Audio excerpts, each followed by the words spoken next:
Hey guys, as the wahala in Nigeria gets tougher, the former president Olusegun Obasanjo has thrown his weight behind the need to restructure Nigeria, warning that the preponderance of wrong system of administration is bad for the governance of any country.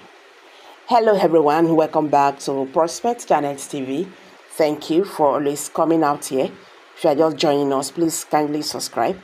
Share this video, let it go viral, and don't forget to give us a thumbs up. ObJ, share, please subscribe. Thank you.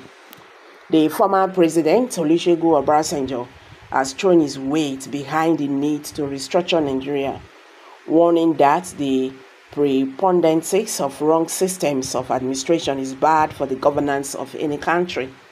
Obasanjo spoke in Enugu at the weekend during the public presentation of the book In Brotherhood We Stand, a roadmap for the rebirth of a fragmented nation, written by engineer Chris Cohen. The event was held at the Emmanuel Gardens, Independence Layout in Enugu. The former president, who was the chairman of the occasion, lamented that Nigeria had moved from one bad governance to another. His words: "The crayon core in Nigeria today is one for restructuring and reassessment of the terms of our union as a nation. No matter how economically viable a nation is, bad governance and the wrong system administration can bring it down, as there is a direct correlation between economic and political reforms. Our historical experience of constitution making and political reform shows that we may have some structural defects that require adjustment so as not to continue to constrain the deepening, widening, and consideration of democratic values and practices. Indeed, some of the contradictions and challenges bequeathed by the colonial administration have continued to pose problems for us these days. As things stand, therefore, our constitution-making efforts must go down the grassroots to deal with issues of inclusion, popular participation, ownership, and legitimacy."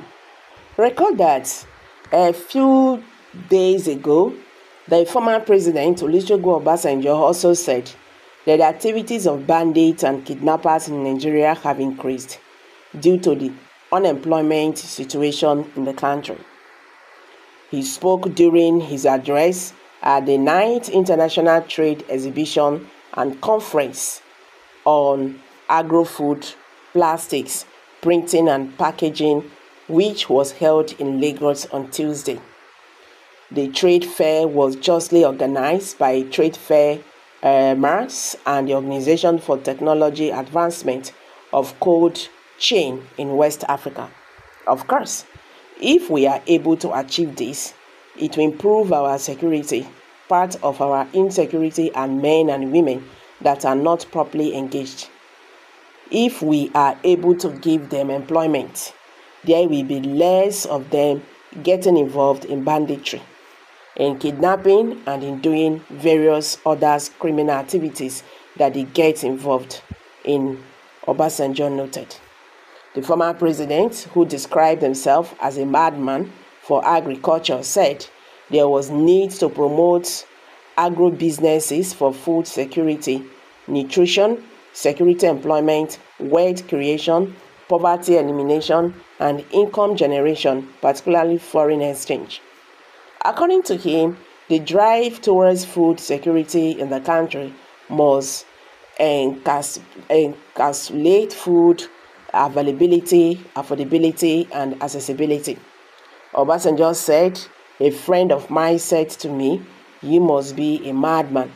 I asked him what he meant, and he said, 'If I was not a madman, I would not have gone into agriculture. So I am a madman for agriculture. When it has to do with agriculture, you can be sure that when you call me, I will answer. Food security starts with availability. We must be able to produce enough. Then there is affordability. We must be able to get everybody who need food to be able to get the food that they need. Then there is accessibility. We must get food to where it is needed. Almost 40% of our foods go to waste after cultivation. So food security and nutrition security makes agribusiness important.